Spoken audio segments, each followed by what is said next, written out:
Shalom, puji Tuhan, saudaraku yang saya kasih dalam Tuhan Yesus Kristus. Dalam perjumpaan kita dalam Menara Doa, kali ini saya mengajak saudara untuk belajar bersama-sama tentang perhatian dan kepedulian Allah. Untuk itu tema kita adalah Allah mengerti, Allah peduli. 2 ayat dari Keluaran pasal 3, yaitu Keluaran pasal 3 ayat 7-8 menjadi pusat perhatian kita. Mari kita siapkan hati kita berdoa datang kepada Tuhan. Bapa kami dalam sorga, terima kasih buat kesempatan kami untuk kembali mendengarkan firman-Mu. Terangi hati kami, biarlah firman-Mu sungguh-sungguh boleh memberikan dorongan bagi kami untuk mempercayakan hidup kami hanya kepadamu. Apapun masalah kami letakkan hidup kami hanya kepada Engkau, karena kami percaya Engkau adalah pengendali kehidupan kami. Terima kasih, kami bersyukur dan kami serahkan sepenuhnya pemberitaan firman-Mu ini. Dalam nama-Mu Tuhan Yesus kami berdoa. Haleluya. Amin. Puji Tuhan, saudaraku yang saya kasih, Allah mengerti, Allah peduli. Saudara, setiap kali kita ingin minta tolong kepada seseorang, ingatlah 2 hal ini. Apakah dia mau? Artinya peduli dengan kita. Apakah dia bisa? Artinya dia mampu menolong kita. Saudara, manusia sering dan bisa jadi mengecewakan kita. Artinya dia punya kemampuan tapi dia tidak punya kesediaan. Atau dia bersedia tapi dia tidak punya kemampuan. Sehingga ketika kita berharap dengan dia untuk meminta bantuan, ya akhirnya mengecewakan kita. Namun saudaraku, Tuhan Yesus tidak pernah dan tidak akan mengecewakan kita. Puji Tuhan. Nah saudara, mari kita lihat Keluaran pasal 3 ayat 7-8. Dan Tuhan berfirman, aku telah memperhatikan dengan sungguh kesengsaraan umatku di tanah Mesir. Dan aku telah mendengar seruan mereka yang disebabkan oleh pengerah-pengerah mereka. Ya, aku mengetahui penderitaan mereka.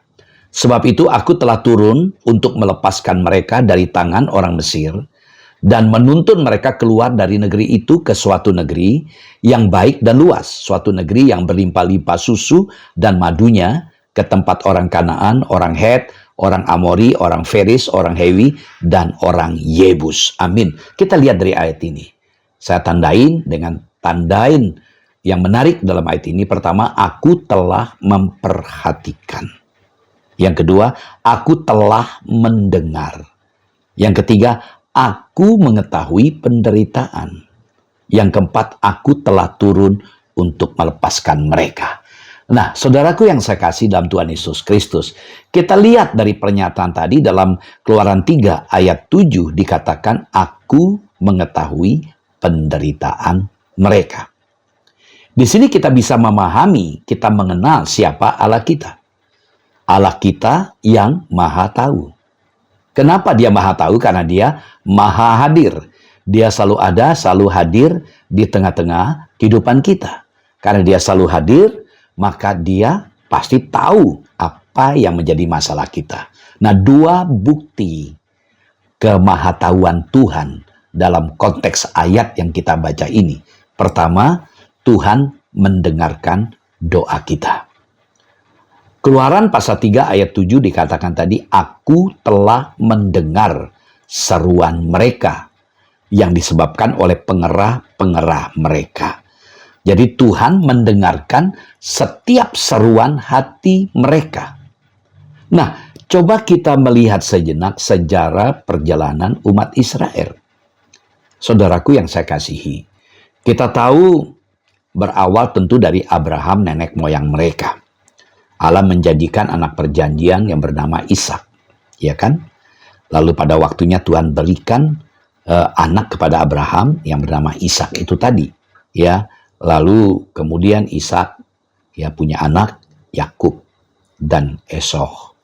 dan Yakub memiliki anak laki-laki 12. Nah, inilah pengalaman ya, Yakub punya anak yang sangat dikasih, yaitu Yusuf. Ringkas cerita, Yusuf tidak disukai oleh kakak-kakaknya, sehingga Yusuf disingkirkan. Bahkan tadinya berawal ingin dibunuh, tapi kemudian dijual, sehingga Yusuf menjadi budak di rumah Potifar. Di sini kita melihat apa yang menjadi tujuan hidup Yusuf dijelaskan. Mulai dia bekerja di Potifar, lalu dia mulai dipercaya. Modal nol. Banyak orang berpikir kalau sukses adanya relasi, adanya uang. Yusuf memulai karirnya dari seorang budak. Luar biasa. Di situ dia bekerja, dia dipercayakan, Tuhan menyertai dia, dan dia berhasil. Seluruh pekerjaan majikannya diserahkan kepada dia. Dia yang pegang peranan. Jadi dia adalah pemimpin di istana Potifar.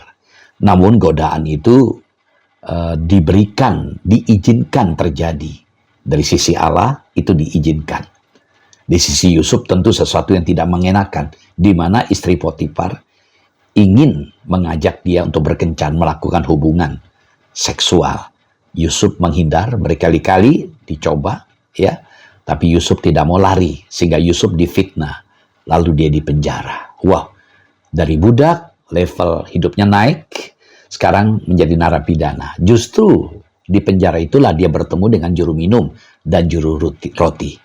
Dan juru minum yang dia artikan mimpinya itu mimpi dari juru minum, membawa dia ke istana ketika Raja Fir'aun bergumul untuk mengerti apa yang menjadi arti mimpi itu, dan Yusuf menerjemahkan.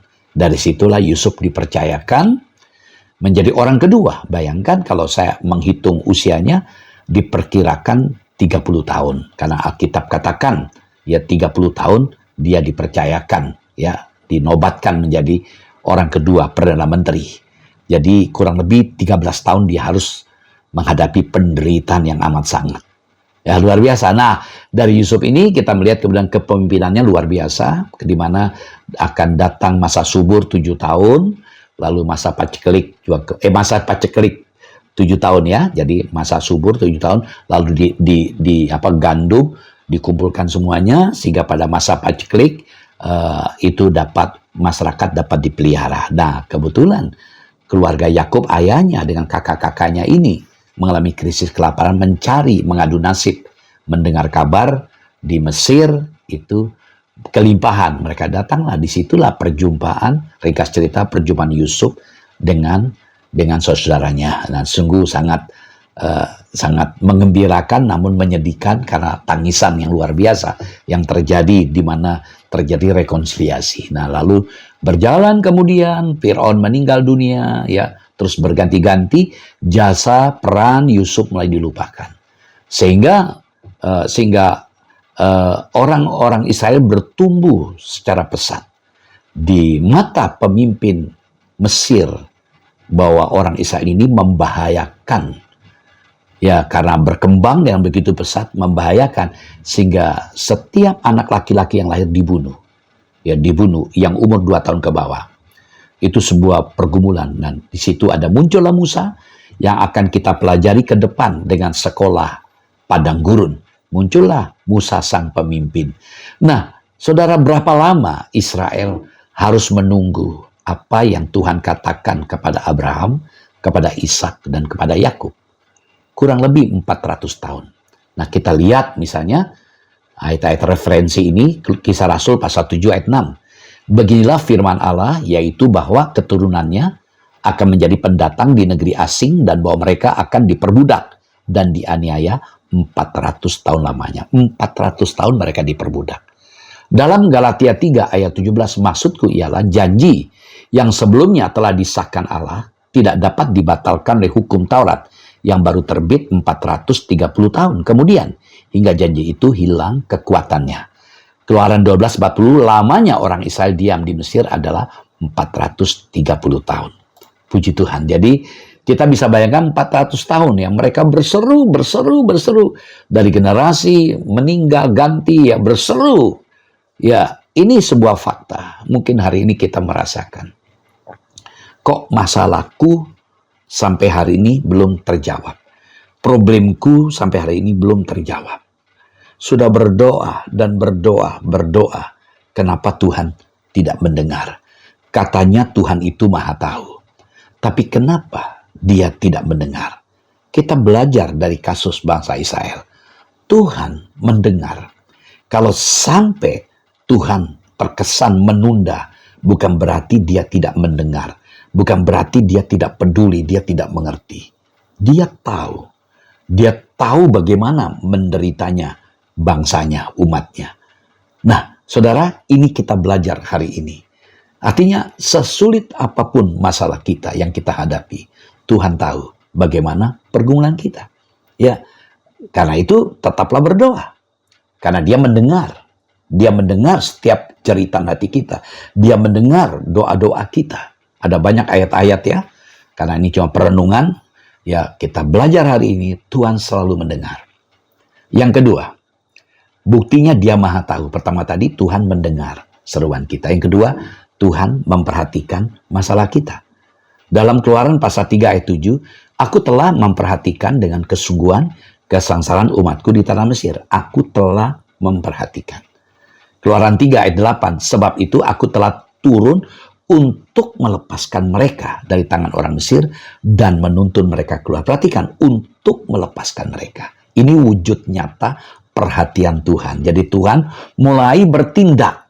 Ya, Tuhan mulai bertindak untuk menolong. Artinya Tuhan sudah memutuskan untuk menolong bangsa Israel lepas dari perbudakan Mesir dan membawa mereka sesuai dengan janjinya kepada nenek moyang mereka.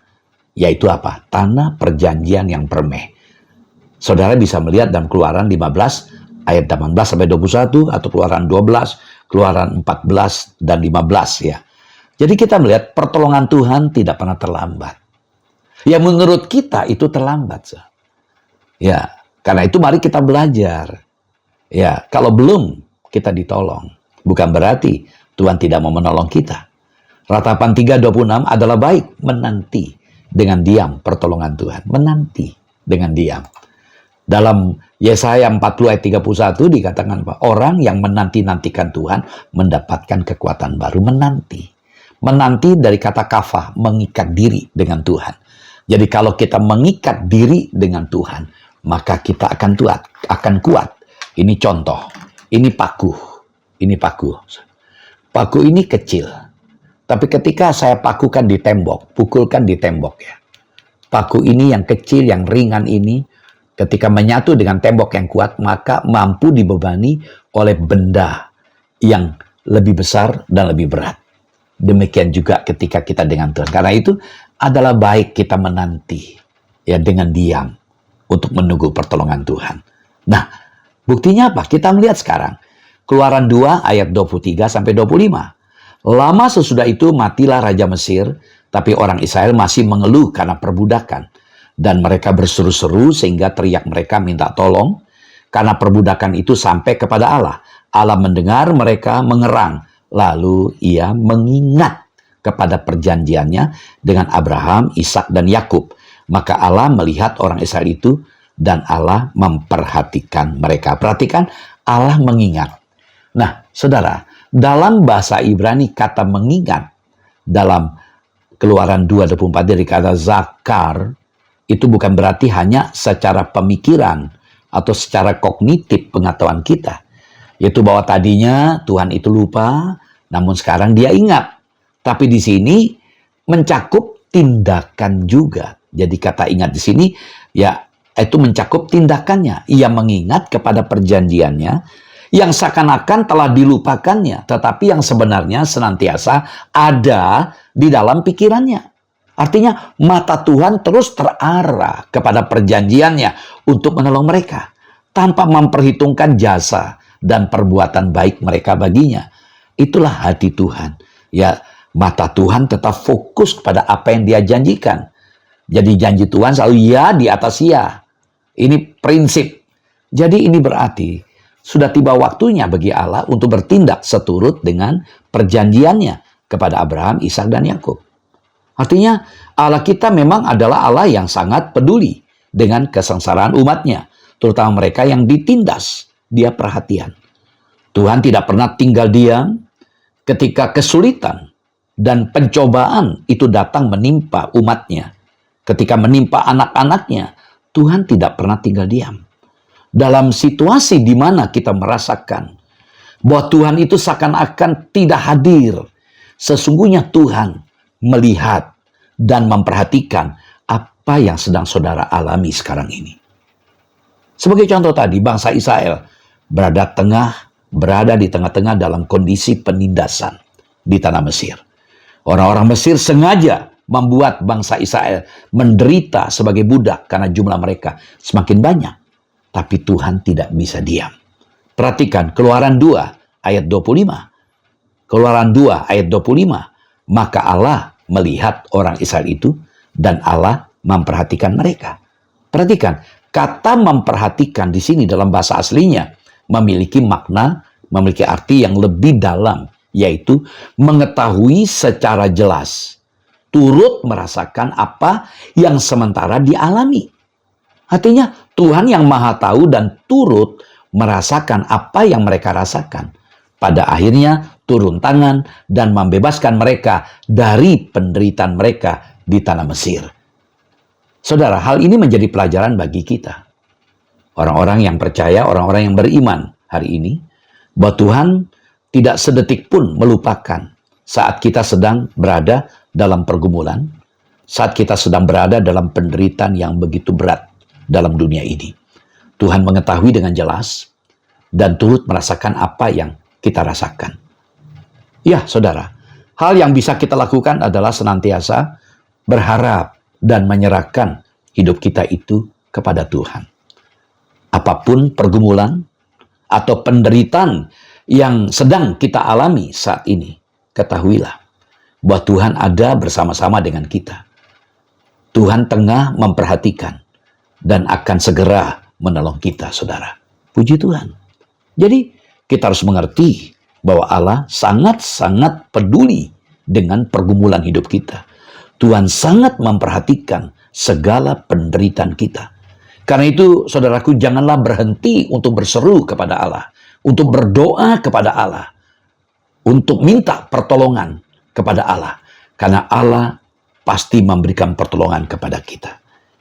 Saudara, jika pertolongan tidak datang seturut apa yang kita inginkan, maka kita harus percaya bahwa itu bukan oleh karena Allah tidak peduli. Tapi pasti ada rencana Allah di balik penderitaan, pergumulan yang sedang kita alami. Kiranya yang kita terima hari ini menggugah kita untuk tetap berdoa. Allah itu Maha Tahu. Dan bukti Dia Maha Tahu, Dia mendengar doa kita. Yang kedua, Dia memperhatikan kita. Tuhan Yesus memberkati kita. Mari kita berdoa. Bapa kami dalam surga, terima kasih buat firman-Mu yang boleh kami terima, boleh kami dengar. Terima kasih buat penguatan yang boleh Kau berikan bagi kami, sehingga kami tetap belajar mempercayakan apapun masalah kami kepada Engkau. Tetap berharap karena Engkau adalah yang mengontrol kehidupan kami. Memberkati setiap teman-teman kami yang sedang bergumul saat ini. Engkau mau jamah, berikanlah kelepasan. Dalam nama-Mu Tuhan Yesus kami berdoa. Haleluya. Amin. Shalom. Tuhan Yesus memberkati.